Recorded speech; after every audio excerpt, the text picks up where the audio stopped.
साथियों, fighter today में आपका स्वागत है।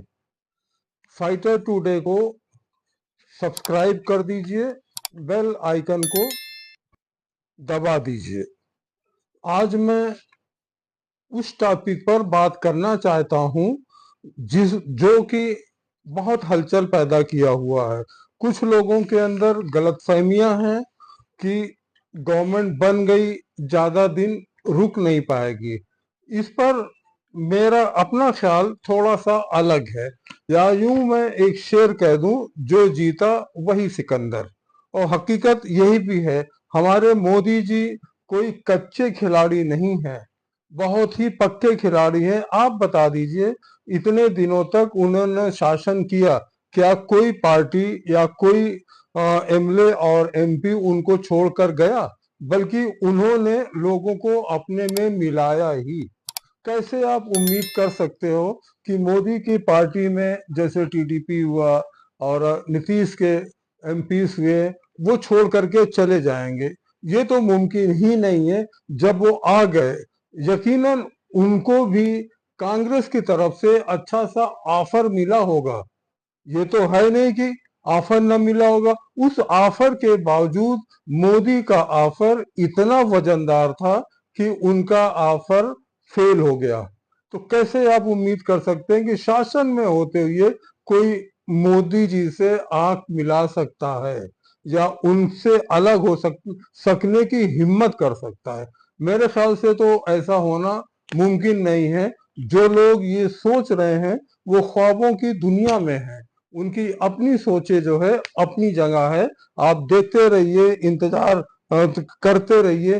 मोदी जी कोई कच्चे खिलाड़ी नहीं है, बहुत पक्के खिलाड़ी हैं। माना कि उनका जो संख्या है बहुत ज्यादा नहीं है, लेकिन उतना कम भी नहीं है कि उनके संख्या को तोड़ा जा सके। आप जानते हैं कि उन्होंने अपनी संख्या को बढ़ाया, एब्सोल्यूट मेजॉरिटी उनको बिल्कुल नहीं मिली। उनको क्या, उनके पार्टियों को मिला करके भी नहीं मिली। आखिर में उन्होंने तोड़ा, गवर्नमेंट भी बनाई और लगभग कैबिनेट भी बना ली, है ना। इसमें कोई प्रॉब्लम नहीं है, ना किसी को एतराज है।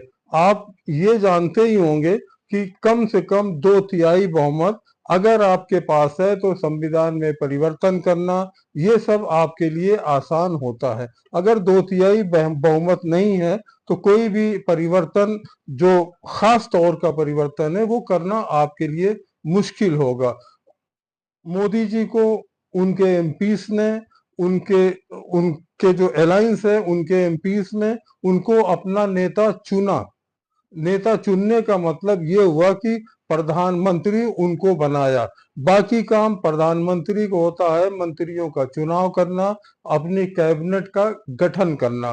वो खूबी मोदी जी को बखूबी आती है।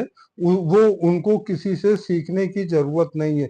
किसको कौन सी कैबिनेट देना, कौन सी मंत्री बनाना, कौन सा पद देना, वो उनको खूब आता है। और मेरे ख्याल से अब कांग्रेस को बहुत मेहनत करनी पड़ेगी। हो सकता है कि उनको 5 साल तक का इंतजार भी करना पड़े अपने प्रधानमंत्री बनने के लिए, या दोबारा इलेक्शन के लिए। उसमें जीतने के चांस कितने होते हैं, कब होते हैं, वो तो वक्त ही बताएगा।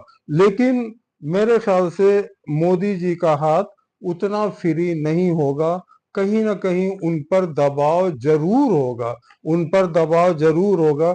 जो पार्टियां आ करके उनके गवर्नमेंट को बनाए हैं, उस पर दबाव होगा।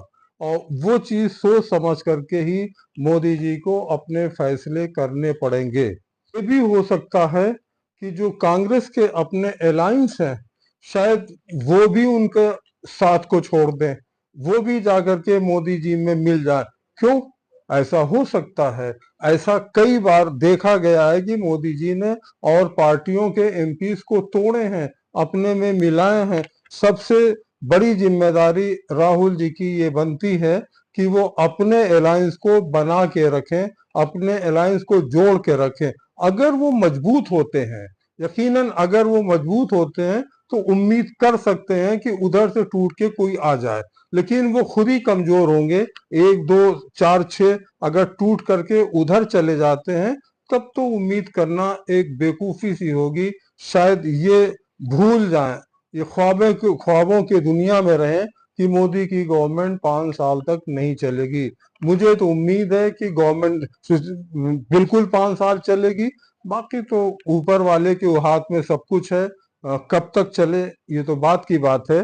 जोड़ तोड़ का दौर है, लोकतंत्र में इधर उधर आना जाना होता ही है।